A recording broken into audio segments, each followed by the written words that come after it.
Saint-Esprit pour ta présence. Merci pour son onction qui est débordant en ce lieu et qui a commencé à faire du bien à tes enfants. Que l'honneur, la grandeur et la puissance te soient rendus. Toi qui es Père, Fils et Esprit, dans le nom puissant de Jésus. Oh, je veux voir quelqu'un acclamer le Seigneur. Je veux que quelqu'un acclame le Seigneur. Je veux que quelqu'un acclame le Seigneur. Je n'ai pas demandé qu'on m'acclame.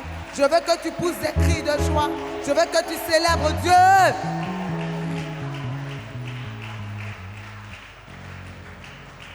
Amen, amen. Que Dieu bénisse quelqu'un qui m'entend ce matin. Que Dieu bénisse quelqu'un qui me voit ce matin. Que Dieu renouvelle la vie de quelqu'un qui m'entend et qui me voit ce matin. Au nom de Jésus. Avant toute chose, je veux saluer respectueusement nos leaders depuis là où ils se trouvent. Pasteur Sam, l'évangéliste Sylviane.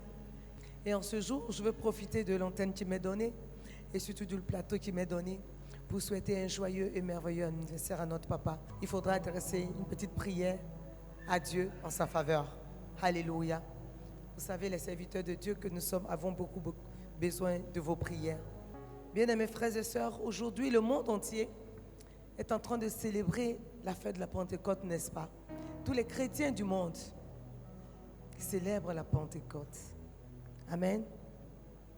Alors, je sais que tu sais ce que c'est que la Pentecôte, mais le Saint-Esprit nous a demandé de faire un petit éclaircissement avant que nous rentrons dans une autre phase. Vous savez, la Pentecôte, en elle-même, n'est pas une fête chrétienne. La Pentecôte en elle-même est une fête juive. Amen. La Pentecôte est une fête juive. On l'appelle là-bas la fête des moissons ou la fête des semaines ou la fête du Shavuot. Je parle à quelqu'un ce matin. Et Shavuot veut dire semaine. Donc, 7 semaines après la sortie du peuple d'Israël de l'Égypte, par la main forte de l'Éternel, avec à sa tête Moïse, le peuple est arrivé dans le désert. Et 7 semaines après, ce fut la Pentecôte. Et ce jour, et chaque année, depuis que les Juifs sont sortis de l'Égypte et qu'ils sont allés à la terre promise, le Seigneur a donné une des instructions fermes de célébrer leur sortie, qui est la Pâque, et de célébrer ce jour-là, qui est ce jour où les gens viennent. En fait, c'est une fête agricole. La Pentecôte chez les Juifs est une fête agricole parce qu'ils venaient célébrer la moisson, ce que Dieu leur avait donné. Et de façon symbolique, ils venaient avec des épis. Chacun venait avec des épis et ils célébraient Dieu. C'était un peu la fête que nous faisons en ce lieu. Amen. Et ce jour-là, à Jérusalem, tous les Juifs étaient descendus pour adorer Dieu, pour fêter leur Pentecôte, pour fêter leur Shavuot, pour fêter leur fête de moisson. Mais souvenez-vous que Christ venait de monter au Père, il y a de cela 10 jours, et en partant, il a dit à ses disciples, à ses apôtres, de ne pas aller loin, mais d'attendre non loin de Jérusalem, et qu'il y aurait une puissance qui surviendrait sur eux, et c'est alors qu'ils seront des témoins, ces témoins à lui, dans la Jérusalem, dans toute la Judée, dans la Samarie et jusqu'aux extrémités de la terre. Et cela est dit dans Acte 1, verset 8. Jésus-Christ, avant de monter au Père, a dit, vous recevrez une puissance, le Saint-Esprit survenant sur vous, et vous serez mes témoins à Jérusalem, dans toute la Judée, dans la Samarie et jusqu'aux extrémités de la terre. Et comme des enfants sages, ils sont allés tous s'attrouper dans la chambre haute, dans le cénacle, le lieu où Jésus-Christ, le jeudi, a lavé les pieds des apôtres avant son arrestation le vendredi. C'est en ce lieu-là que les disciples, Marie de Magdala, Marie la mère de Jésus et tous ses frères se sont mis et ils ont demeuré dans la prière. Je vais vous épargner toutes ces lectures et je vais aller prier vraiment. Et ils ont demeuré dans la prière. Ils n'ont pas murmuré à l'instruction de Christ Jésus, Mais ils sont allés se poser et ils ont demeuré dans la prière, espérant ce que Christ leur a dit. Il leur a dit, vous recevez une puissance. Et chaque jour, ils priaient et ils se disaient, Seigneur, nous sommes disposés et disponibles. Apporte-nous cette puissance. Et la Bible nous dit, ce jour-là, Jérusalem était remplie. Dans Acte 2, à partir du verset 1, et précisément au verset 2, la Bible nous dit, il y eut un tremblement. Il y eut un vent impétueux. Amen. Qui descendit sur les apôtres en ce lieu. Et ils ont commencé à parler en d'autres langues. Acte 1, 8. Mais vous recevrez une puissance, le Saint-Esprit survenant sur vous, et vous serez mes témoins à Jérusalem, dans la Judée, dans la Samarie et jusqu'aux extrémités de la terre. Amen. Amen. Acte 2 maintenant, versets 1 à 4. Acte 2, 1. Le jour de la Pentecôte, ils étaient tous ensemble dans le même lieu. 2. Tout à coup, il vint du ciel un bruit comme celui d'un vent impétueux. Et il remplit toute la maison. Où ils étaient assis. Yes. Verset 3. Oui. Des langues semblables à des langues de feu. Amen. Leur apparurent. Yes. Séparées les unes des autres. Oui. Et se posèrent sur chacun d'eux. Amen. Au verset 4. Verset 4. Oui. Et ils furent tous remplis du Saint-Esprit. Et se mirent à parler en d'autres langues. Selon que l'Esprit leur donnait de s'exprimer. Amen. Amen. Au verset 5. Or, il y avait en ce jour à Jérusalem des Juifs, hommes pieux de toutes les nations qui sont sous le soleil. Amen. Amen. Amen. Et au verset suivant. Au verset 6. Oui. Au bruit qui eut lieu. La multitude accourut. Ça veut dire tout le monde accourut. Et elle fut confondue. Parce que chacun les entendait parler dans sa propre langue. Amen. Que quelqu'un bénisse la parole. Amen. Amen. Est-ce que tu peux acclamer la parole de Dieu? Est-ce que tu peux honorer cette puissance qui est dans sa parole? Oui, la Bible nous dit ici, en Acte 2, il eut, ce jour de la Pentecôte, ils étaient tous dans le même lieu. Et c'est ce que je vous expliquais, le jour de la Pentecôte. Donc c'était déjà la Pentecôte. Donc ce jour-là était dédié à la Pentecôte des Juifs. Et tout le monde venait en ce lieu. Et c'est ce jour-là que Dieu a décidé d'agir. Ce jour-là où il y avait la multitude dans la ville, que Dieu a décidé de se manifester au travers de son esprit sur ses oints, sur ses choisis. Je vais dire à quelqu'un ce matin, c'est lorsque les gens seront rassemblés que le Seigneur va agir dans sa vie. Le Seigneur attend de voir que le monde soit rassemblé autour de toi afin qu'il se manifeste dans ta vie. Tu es là depuis longtemps, tu dis il n'y a rien qui se passe. C'est parce que tu es encore seul. C'est parce que tu es encore isolé. Il veut te dire, retrouve-toi là où il y a du monde. N'aie pas honte de moi. N'aie pas peur de moi. Parce que je suis avec toi. Et j'agirai. Amen. Ce jour-là, il y eut un vent impétueux. Le Seigneur va faire quelque chose de spectaculaire dans la vie de quelqu'un.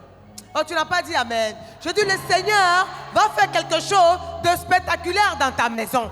Le Seigneur va faire quelque chose de spectaculaire dans ton travail. Nous sommes dans une saison du spectaculaire. Le spectaculaire. Tout à coup. Dis à quelqu'un tout à coup. Tout à coup. Brusquement. Soudainement. Il vint du ciel un bruit comme celui d'un vent impétueux. Donc il y a eu un vent qui a commencé à souffler comme une tornade. Tu entends vous. On ne sait pas d'où vient le vent, mais on sent le vent. Et ce vent-là se manifestait là où les disciples étaient, au lieu où ils étaient, pas dans toute la ville. Ça veut dire qu'à Yopougoua ici, ce vent-là, ce tourbillon-là est en train de se manifester ici à Astoria, là où nous nous trouvons. Je vais dire que l'Esprit de Dieu est avec toi. Pendant que tu entends ces paroles, l'Esprit de Dieu est en train d'agir dans ta vie. Le tourbillon est en train de se produire dans ta maison. Je dis, le vent impétueux va venir ôter ce qui n'est pas de Dieu dans ta vie. Je dis, le vent impétueux va venir positionner ce que tu attendais dans ta vie. Je dis, le vent impétueux va venir t'apporter ce à quoi tu recherches. Je ne sais pas après quoi tu es en train de courir, mais ce vent impétueux va venir provoquer un changement. Ce vent impétueux va venir te porter quelque chose d'extraordinaire. Ce vent impétueux va venir changer ta condition. Je vois la condition de quelqu'un changer. Je vois la situation de quelqu'un changer. Que Dieu te bénisse. Je vois la position de quelqu'un être révolutionnée. Si tu comprends ce qui se passe dans ces petits versets, ta vie ne peut plus être la même. Et la Bible nous dit au 43, je pense, la Bible nous dit, la crainte s'emparait de chacun et il se faisait beaucoup de prodiges et de miracles par les apôtres. Est-ce que quelqu'un comprend quelque chose? Lorsque tu vas lire jusqu'au verset 43, la Bible nous dit, après qu'il y eut le tout à coup, la vie des apôtres n'a plus été la même. La crainte s'emparait de chacun et il se faisait beaucoup. Ça veut dire là où ils arrivent là, ils effraient quelqu'un. Tu n'as pas compris.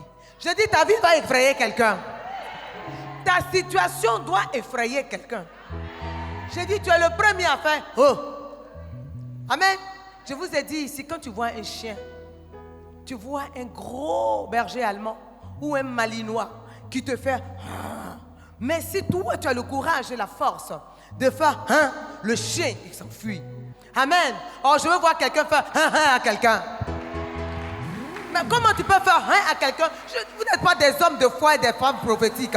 Comment tu peux faire à ta situation en étant assis? Je dis, tu dois effrayer la situation qui t'effraie.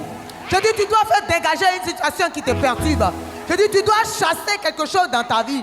Tu dois chasser une situation qui te fait pleurer dans ta vie. C'est pourquoi tu vas faire au nom de... Je dis, une situation doit quitter ta vie. C'est toi qui connais ce que tu traverses. Amen. Oh, je veux que quelqu'un se tienne debout pour effrayer quelque chose. Je veux que tu effraies ta situation. Toi qui me suis depuis un réseau social, commence à effrayer ta situation. Commence à prier, à ouvrir la bouche et à déclarer quelque chose. Je ne sais pas ce qui te fait pleurer. Je ne sais pas ce qui te perturbe. Mais aujourd'hui, la situation doit quitter ta vie. Aujourd'hui, la situation doit quitter ta maison. Parce que tu dois l'effrayer. Tu dois le chasser. C'est une saison de vent impétueux. C'est une saison où il y a un tremblement qui se passe. C'est une saison où quelque chose d'inhabituel se produit dans la vie de quelqu'un. Oh, je vais dire quelque chose d'inhabituel se produit dans ta vie. Quelque chose d'inhabituel se produit dans ta vie. Quelque chose d'extraordinaire se produit dans ta vie. Quelque chose de surnaturel descend dans ta vie. Au nom puissant de...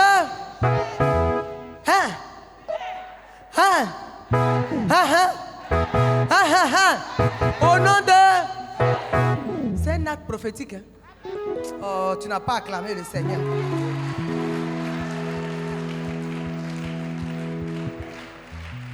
Parce que si tu penses que c'est dans la chair, pendant que moi je suis en train de faire, je suis en train de dire à quelqu'un, tu veux voler mon terrain, tu es chassé au nom de Jésus. Je ne sais pas ce à quoi tu es en train de penser. Donc je fais encore,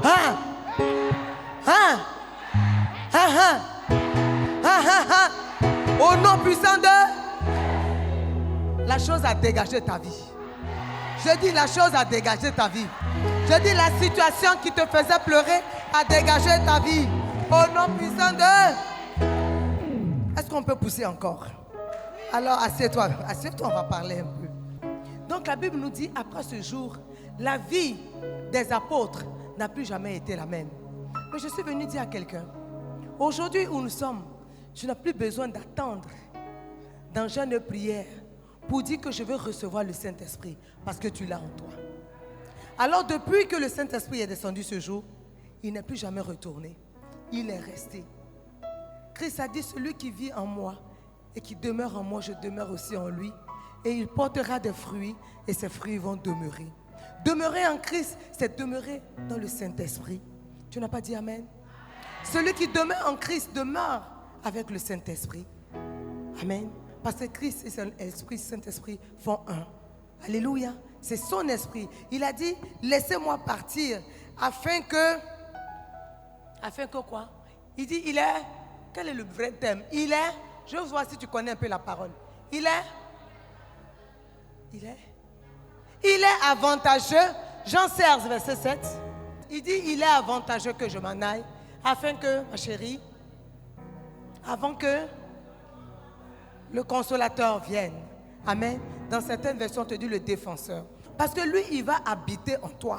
Lui, il va dormir avec toi. Lui, il va marcher avec toi. Lui, il va combattre avec toi. Quel que soit le lieu dans lequel tu te trouves, que tu sois à Zouaouigné, que tu sois à Korogo, que tu sois à Bouna, que tu sois à Paris, que tu sois à Bangkok, que tu sois en Chine, que tu sois aux États-Unis, il est avec toi. Il demeure en toi. Il agit pour toi et il t'instruit et il te guide. Voilà ce que le Saint-Esprit fait dans ta vie. Voilà ce que le Saint-Esprit fait dans ta vie. Donc il a dit, il est avantageux que je m'en aille. Alors Christ est parti et cet esprit-là est descendu. Parce que sachez qu'avant, dans l'Ancien Testament, nos pères de la foi n'avaient pas le Saint-Esprit en eux de façon permanente. Donc je veux te dire que tu es un privilégié. Ton amen est fait pour un privilégié. Avant, Élie, il prie, l'Esprit descend. Quand Dieu finit d'agir avec lui, l'Esprit s'en va. David, l'Esprit descend. L'Esprit s'en va. Moïse, l'Esprit descend. Quand le peuple l'agace, il dit, il va se mettre sur une montagne ou dans les rochers.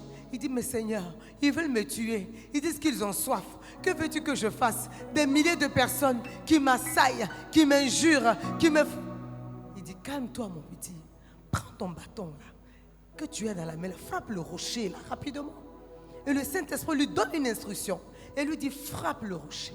Et lorsque Moïse frappe le rocher, la Bible nous dit, l'eau sort du dedans des rochers. Alléluia. Donc le Saint-Esprit vient t'accompagner et accomplir des miracles dans ta vie. Le Saint-Esprit te revêt, te capacite à l'extraordinaire. Le Saint-Esprit te capacite au surnaturel. Le Saint-Esprit te capacite à la nouveauté. Ce n'est pas de moi que tu as besoin. Si je ne t'ai pas souri, ce n'est pas un problème. Tu as compris? Tu as besoin du Saint-Esprit. Amen.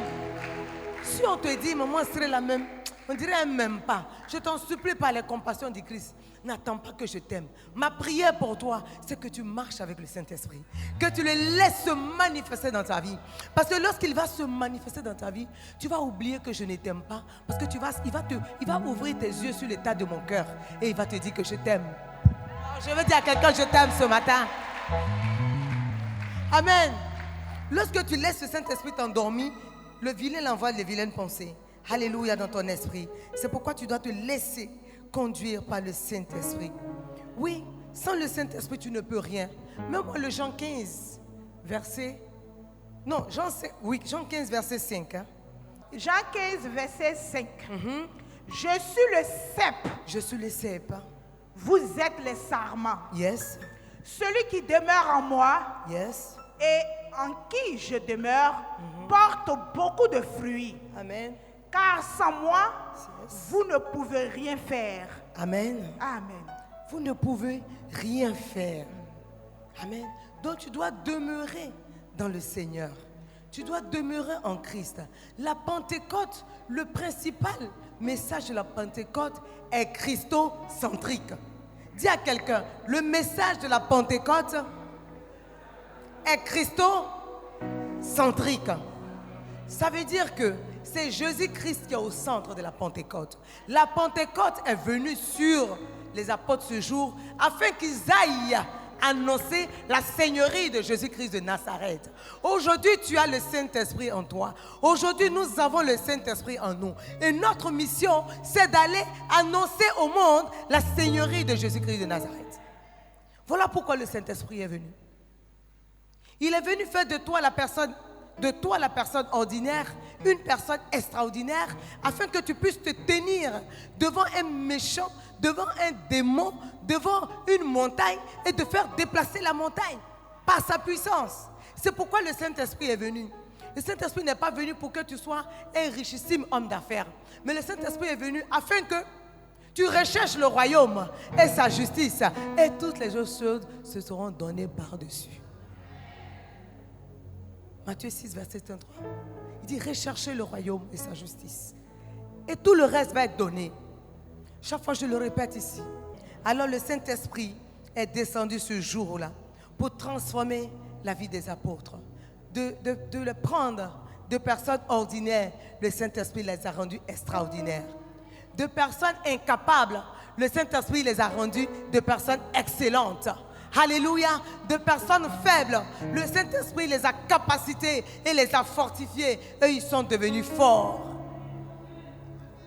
Mais je vais dire à quelqu'un ce matin, ce que Dieu a opéré dans la vie des apôtres, là, il a fait pour toi et pour moi. C'est pourquoi tu dois acclamer le Seigneur.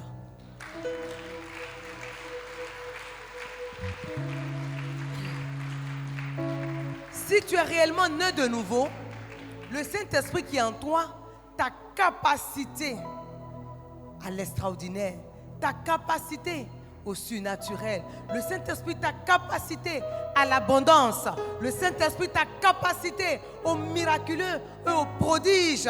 Il dit, voici les signes qui accompagneront ceux qui auront cru. À mon nom, ils saisiront des serpents, ils parleront en d'autres langues, ils boiront un breuvage mortel et cela ne leur fera aucun mal.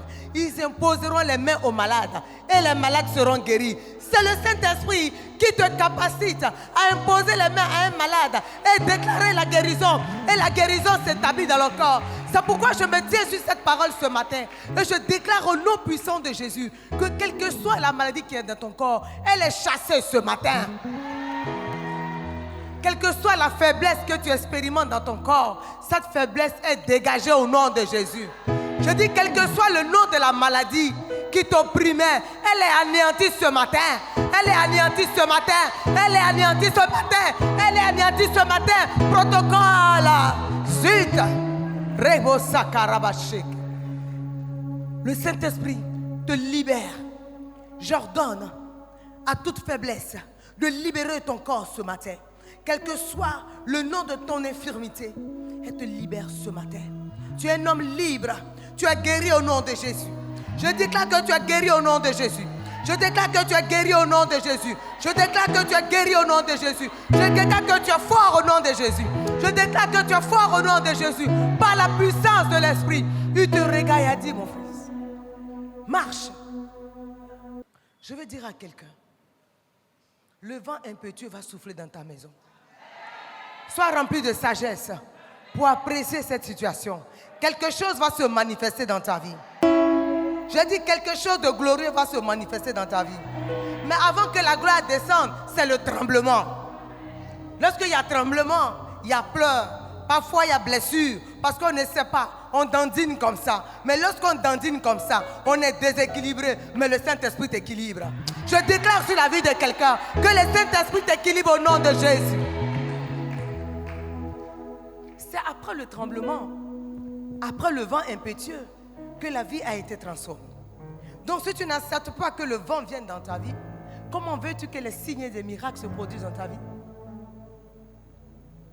Maman Kedja, s'il n'y a pas le vent là, si le vent impétueux ne souffle pas, rien de surnaturel ne peut se manifester.